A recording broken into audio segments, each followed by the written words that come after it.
KPK menetapkan 5 tersangka terkait OTT pejabat pajak di Jakarta Utara. Dalam kasus ini, KPK mengungkap adanya modus all-in dalam mengakali kewajiban membayar pajak. Salah satu tersangkanya adalah Kepala Kantor Pelayanan Pajak Madya Jakarta Utara. Bagaimana modus pegawai pajak memanfaatkan celah untuk melakukan korupsi? Kami bahas bersama mantan Komisioner KPK Saud Situmorang. Pak Saud, selamat petang. Pak Saud, suaranya masih di-mute sepertinya.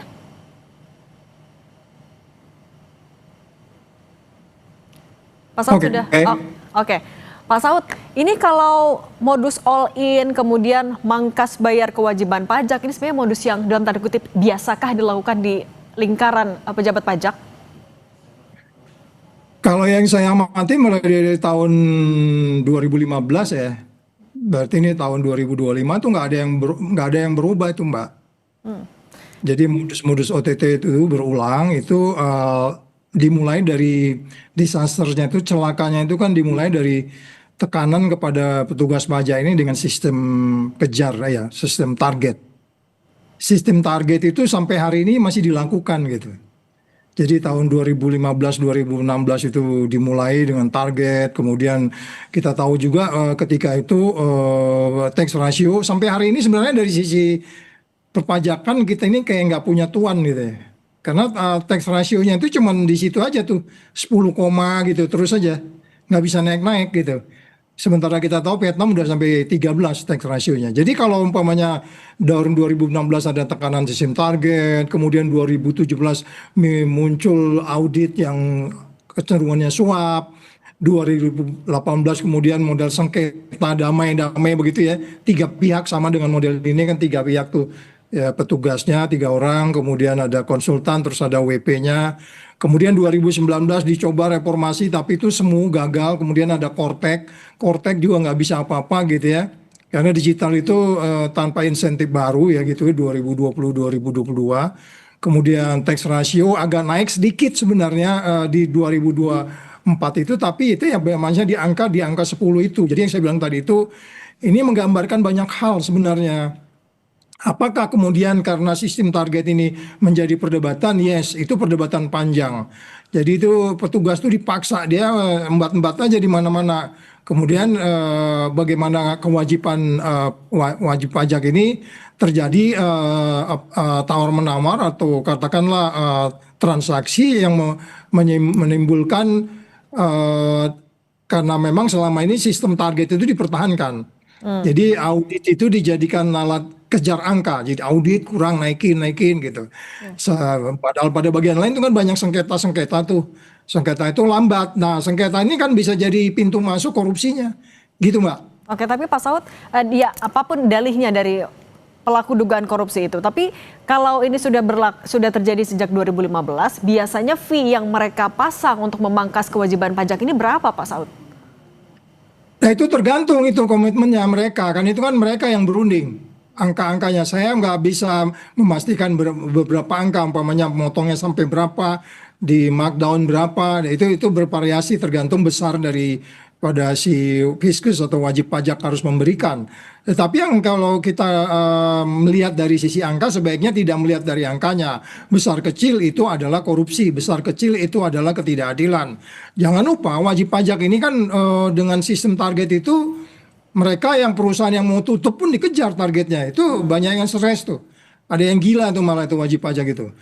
Karena di pajak usahanya mau tutup, tapi karena sistem target mereka dikejar. Ini memang yang saya pikir Purbaya harus mengevaluasi ini lebih detail. Karena Korteknya sendiri yang kita anggap bisa menyelesaikan ini ternyata nggak mampu juga. Itu ibaratnya hanya memindahkan kamera dari sebelah kiri ke sebelah kanan. Berarti teknologinya seperti itu, terus kemudian di situ tawar-menawar semakin meningkat gitu Mbak. Nah Pak Saud, kalau misalnya sistem itu yang menjadi celah, kemudian dalam kasus ini Kepala KPP Madyanya juga bahkan sudah jadi tersangka. Berarti ini bisa dibilang sesuatu yang terstrukturkah, yang harus bertanggung jawab, harus sampai di tingkat atasnya lagi juga kah Pak Saud? Oh ya, itu kan nanti kan mulai dari orang lapangan mengaudit, terus kan itu kan sistemik ya, makanya disebutnya sistemik kalau pajak ini. Enggak orang lapangan, terus kemudian tingkat menengahnya, terus kemudian ke paling atasnya, dan enggak heran juga kalau sampai yang paling tingkat lebih tingginya makin besar ya, makin besar masih bisa juga ke level menteri dan seterusnya. Nah oleh sebab itu kalau kita mau mengatakan bahwa kok bisa sih tax ratio kita ini 10% ya kan memalukan. Vietnam itu negara biasa-biasa aja bisa 13%. Itu sebenarnya banyak variabel kompleks yang nggak bisa kita bicarakan secara ringkas. Tetapi Kementerian Keuangan saya pikir mereka lebih paham. Tapi mereka nggak bisa keluar dari jebakan sistem target itu. Target dikasih target, kemudian mereka nekan WP-nya stres. Kemudian di situ terjadi bargaining. Itu yang agak mungkin akan membuat sistem pajak ini nggak akan pernah bergerak dari tax ratio 10%. Gitu Mbak. Oke Pak Saud, kalau misalnya dalam kasus ini juga, ketika Kepala KPP Madianya juga ditangkap, apakah dia bisa dibilang perannya ya hanya termasuk kreatornya yang punya inisiatifnya, atau ya jangan-jangan dia hanya menjalankan modus yang sudah lama berlangsung di situ? Ya, ini kan sebenarnya hanya gunung es ya. Di tempat lain nggak bisa kita katakan bersih dari persoalan ini. Ini kan KPK bekerja karena ada laporan kan. Kalau nggak lapor atau laporan tidak lengkap dan seterusnya. Dan seperti saya katakan tadi, mulai dari eselon 3, eselon 4, eselon 3, eselon 2, eselon 1, itu kan semua pekerjaan dikontrol oleh mereka. Mereka tentu sangat ketat mengawasi anak buahnya.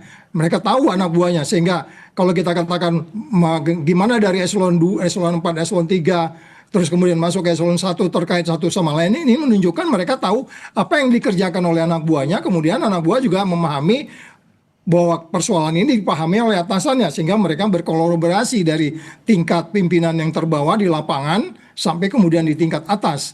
Dan kalau angkanya cukup besar tentu nanti itu ada levelnya juga, apakah sampai level eselon 1, eselon 2, atau kemudian di eselon 3 saja. Jadi yang Mbak tanyakan tadi ya tidak bisa bekerja sendirian, karena memang ini kan WP ini kan dipantau sebenarnya. Mereka sudah punya paham di sebelah sana siapa, berapa yang harus dia terima, dan sebelah sana siapa, dan mereka sudah paham benar itu tentang, sehingga kemudian kita bisa memastikan ini tidak hanya dikerjakan oleh di level bawah saja gitu Mbak. Nah, Pak Saud, yang juga menarik dalam konferensi pers dibilangin kalau ini adalah masa transisi dari KUHP lama dan juga KUHP yang lama ke yang baru. Apakah transisi ini akan jadi ganjalan ketika di proses penyidikan? Oh enggak, itu hanya ini aja kok ya, formil materialnya enggak jauh, itu hanya kemudian bagaimana isu HAM menjadi lebih baik dan seterusnya. Itu kan sebenarnya juga udah kita lakukan dulu. Kita nggak pernah nunjukin orang di depan publik, ya kan. Ntar aja di pengadilan juga publik tahu. Itu kan kemudian karena stylenya ini KPK jilid berapa nih?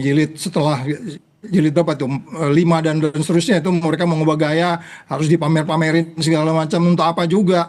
Ya kan, oke lah, itu transparan Anda di pengadilan aja, menang aja perkara di pengadilan, kembangkan persoalan di pengadilan. Jadi sebenarnya kalaupun kemudian ini tidak dipamerkan atau kemudian tidak ditunjukkan, bukan berarti kemudian check and balance-nya terhadap KPK ini tidak jalan, enggak juga. Jadi kita tetap bisa mengawasi bahwa mereka begitu expose, kemudian kita mengikuti. Kemudian para TSK ini juga ada lawyernya, sehingga lawyer juga akan merasa lebih melindungi siapa yang harus klien mereka yang harus mereka bela.